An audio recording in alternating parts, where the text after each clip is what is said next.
A little warmer today. It's about 85 degrees, and we should see some isolated thunderstorms tomorrow. The full weather forecast coming up next. North Korean leader Kim Jong-un is said to love basketball, even if he considers the country it originated from to be filled with imperialists. So an American basketball team who calls themselves the coaches team visiting Pyongyang to teach North Koreans to shoot hoops for the very first time is big news. Paula Hancock reports. Chingu means friend, not necessarily what you'd expect Americans and North Koreans to be shouting together.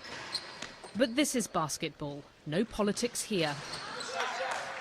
A group of Americans, many of them coaches and former US college basketball players, formed a club, the coaches team, while living in South Korea, and they took their talents north this month to teach and compete. We really wanted to promote basketball diplomacy, friendship, break those barriers, bring in a whole team of Americans and say, hey, we're not those, those guys that you see on posters. We're not those guys that, that you guys hate so much. The team had far more interaction with North Koreans than most visitors, although Luke says it took a little while for their host to relax. At first there was distance, but before the end of the games, before the end of the practices sessions, the kids were definitely laughing with us. Basketball is one of the few American exports welcome in North Korea. The young leader, Kim Jong-un, is believed to love the sport, as did his father. Rumour has it the late Kim Jong-il was a huge fan of American star Michael Jordan. It wasn't all sport for coach's team. This is Kim Il-sung Square. The usual tours and visits were filmed by their tour group in conjunction with North Korean partners, hence the music and, of course, the propaganda. The US imperialists were afraid that future generations might see the place where they signed a surrender document after suffering shameful defeat in the Korean War. The team were treated to a visit to USS Pueblo, a US ship captured by North Korea in the 1960s, and the anti-American rhetoric that went with it. We tried not to look to the anti-Americanism or the propaganda.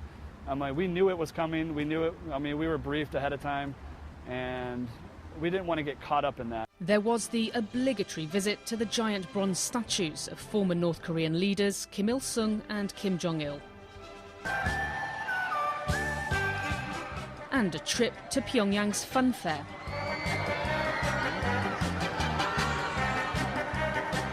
The whole trip cost $50,000 and was self-funded by the players. The intention is to find sponsorship for future visits. We're convinced we introduced the high five to North Korea. That's our claim. We don't know if that's true or not, but they responded well to it. Their hope is that basketball diplomacy can build trust where politics can't.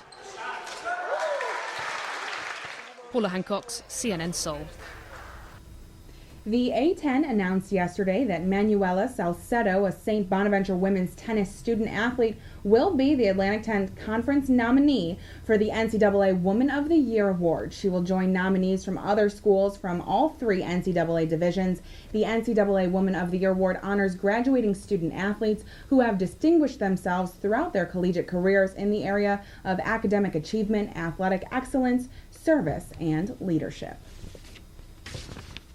Also, James Martin, the Bonaventure sophomore that attended the Olympic trials yesterday, came in 82nd place with a time of 51.14 seconds in the men's 100-meter freestyle, with his first 50 meters coming in at a time of 24.71 seconds. And even though he came in at 82nd place, that doesn't qualify for the London Olympics. That is still comparable with top Olympic swimmers. In other Bonaventure news, Andrew Nicholson is now a member of the Orlando Magic. He was so excited, as you can see here, this picture, after he was announced 19th in the first round. He was surrounded by his friends and his family in Toronto when he got the news. So congratulations, Andrew. Stay tuned for more of the 6 o'clock report coming up next.